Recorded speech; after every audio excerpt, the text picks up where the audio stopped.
Picture this: an endless horizon, the salty sea air, and the thrill of uncharted territories. Welcome to the adventurous life of pirates. This isn't the stuff of fairy tales, it's the gritty reality of life on the high seas.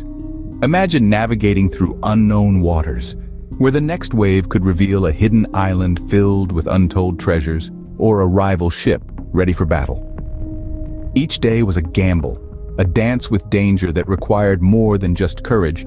It required keen, strategic minds, able navigators who could read the wind, the waves, the stars, and even the behavior of seabirds. Pirates were not just reckless marauders, they were skilled seafarers, charting their course with precision and strategy. Beneath the skull and crossbones, the pirate's life was a complex tapestry of risk and reward, of daring battles, and the eternal lure of treasure.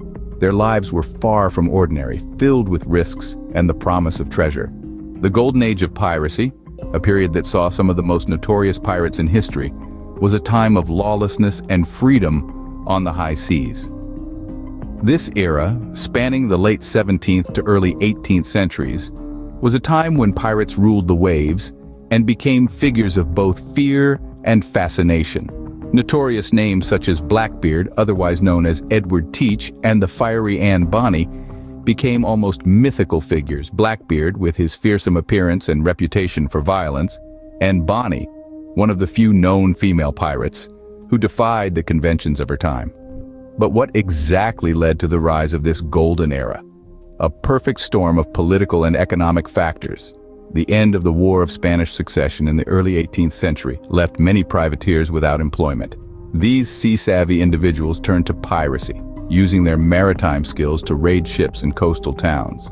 Moreover, the economic boom in the Americas and the increase in trade routes laden with valuable goods created a tempting opportunity for those willing to live outside the law. However, this golden era was not to last. Increasing naval presence and the offer of royal pardons led many pirates to abandon their lawless lifestyle.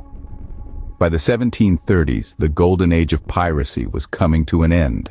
The once feared pirates were either hanging from the gallows or living quiet lives on land. Yet the impact of this era was profound.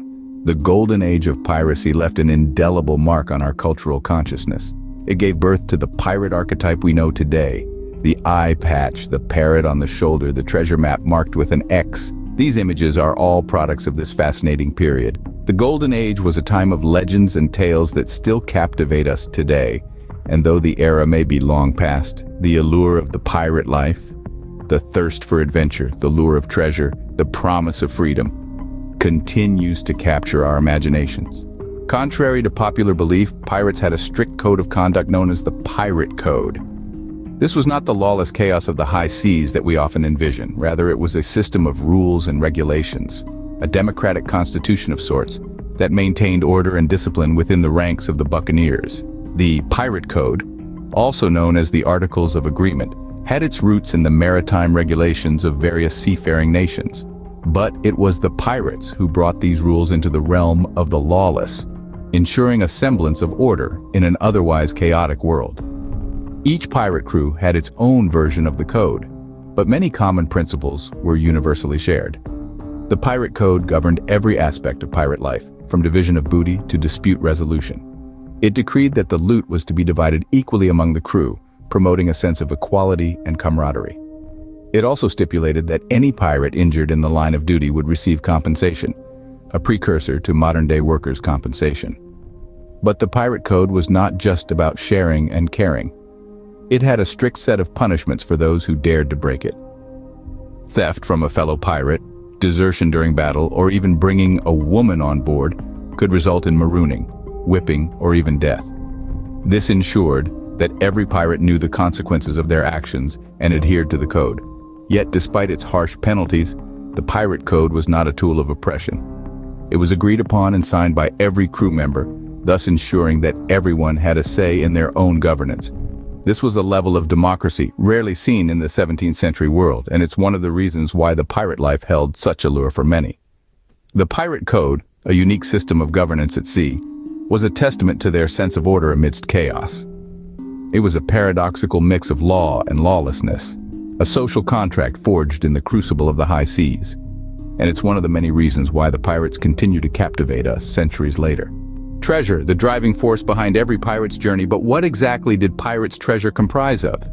When we think of pirates' treasure, we often imagine chests overflowing with gold coins and precious jewels.